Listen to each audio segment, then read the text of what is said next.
Selamat datang di pembahasan mendalam kita. Hari ini kita akan menyelami dunia yang mungkin udah akrab banget buat Anda. Jargon psikologi. Betul. Kata-kata kayak gaslighting, narsisis, boundaries, depresi. Rasanya istilah-istilah ini udah bukan cuma di ruang terapi lagi ya. Udah keluar kandang ya. Sekarang ada di mana-mana, di media sosial, di obrolan sehari-hari. Iya, kan? Nah, sumber kita hari ini kutipan dari sebuah buku menyoroti fenomena yang disebut clinical cacophony, semacam keriuhan istilah klinis yang sering banget disalahgunakan. Oke. Jadi, misi kita hari ini bukan cuma, oh ini artinya ini, tapi lebih dalam lagi. Kenapa sih penyalahgunaan ini bisa bahaya, dan gimana caranya kita bisa ngomongin kesehatan mental dengan lebih jernih? Oke, mari kita langsung bedah. Ada satu kalimat yang sering banget saya dengar, dan niatnya pasti baik. Apa tuh? Semua orang pasti pernah depresi dan cemas kok. Sumber ini langsung menantang itu. Tapi bukannya itu bagus ya, biar orang merasa nggak sendirian? Niatnya memang baik. Untuk menormalkan penderitaan. Untuk bilang, kamu nggak aneh kok. Iya, Masalahnya, menurut sumber ini, kalimat itu secara teknis nggak akurat. Dan justru bisa mengaburkan masalah sebenarnya. maksudnya? Kita kan udah punya kata-kata yang pas untuk perasaan sehari-hari. Sedih, murung, gugup, atau khawatir. Jadi kita pakai istilah medis untuk perasaan yang sebenarnya normal. Kayak bilang kena pneumonia padahal cuma batuk dikit.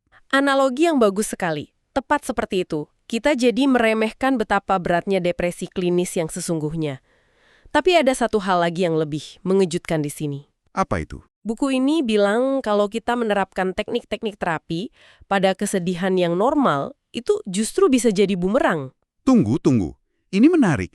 Maksudnya, mencoba menyembuhkan sedih biasa seolah-olah itu penyakit, malah bisa bikin parah. Gimana ceritanya? Tepat. Fenomena ini namanya ruminasi. Ruminasi. Jadi, kalau seseorang lagi murung biasa, terus dia coba analisis mendalam perasaannya, kenapa ya aku begini? Apa akarnya? Seperti dalam terapi. Oke. Dia bisa terjebak. Bukannya memproses emosi, dia malah muter-muter terus di pikiran negatif itu. Saya paham. Jadi kayak hamster lari di roda. Nggak kemana-mana tapi capek sendiri. Terus, bedanya di mana antara refleksi diri yang sehat sama ruminasi yang merusak ini? Pertanyaan bagus.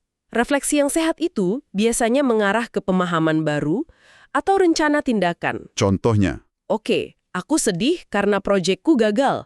Apa yang bisa aku pelajari dari sini? oke? Kalau ruminasi, fokusnya di perasaan itu sendiri. Aku gagal, aku payah. Kenapa ini selalu terjadi padaku? Nggak ada jalan keluar. Kadang, obat terbaik untuk sedih biasa itu bukan analisis, tapi pengalihan perhatian yang sehat. Jalan-jalan, ngobrol, nonton film lucu. Oke, jadi presisi dalam melabeli perasaan kita itu penting banget ya. Ini bikin saya kepikiran soal cara kita melabeli tindakan orang lain. Nah, Sumber ini kan banyak bahas soal boundaries atau batasan. Rasanya semua orang sekarang lagi menetapkan batasan. Tapi kita beneran paham nggak sih artinya? itu topik yang relevan banget. Dan untuk beneran ngerti batasan, sumber ini menyarankan kita lihat lawannya dulu. Enmeshment, Enmeshment. Apa itu? atau peleburan diri. Pernah nggak Anda merasa dalam satu hubungan, batas antara kamu dan aku itu jadi kabur banget? Kayaknya pernah. Kebutuhan mereka jadi kebutuhanmu, sampai kamu kehilangan jati dirimu sendiri.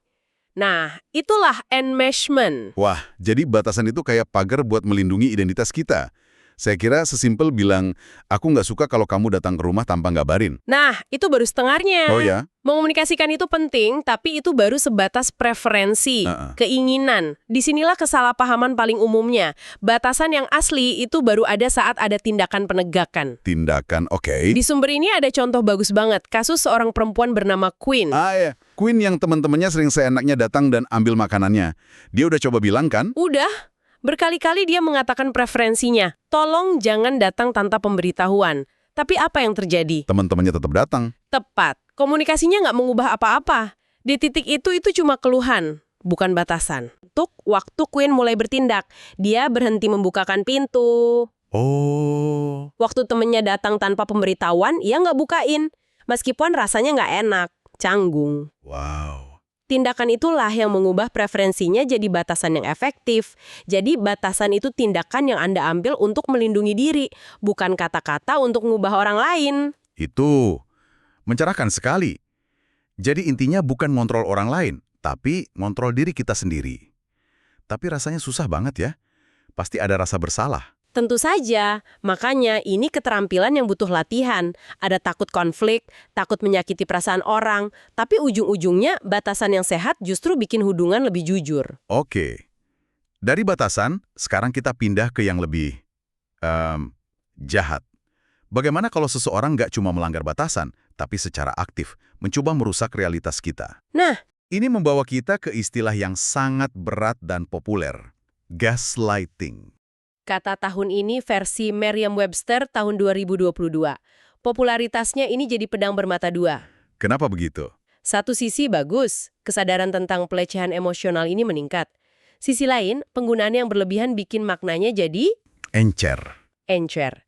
Kamus Merriam-Webster sendiri kasih 2 definisi yang menunjukkan dilema ini. Apa saja definisinya? Definisi pertama itu yang spesifik, yang klinis. Intinya, seseorang secara sistematis, pelan-pelan, dalam jangka waktu lama, bikin Anda merasa gila. Mengerikan.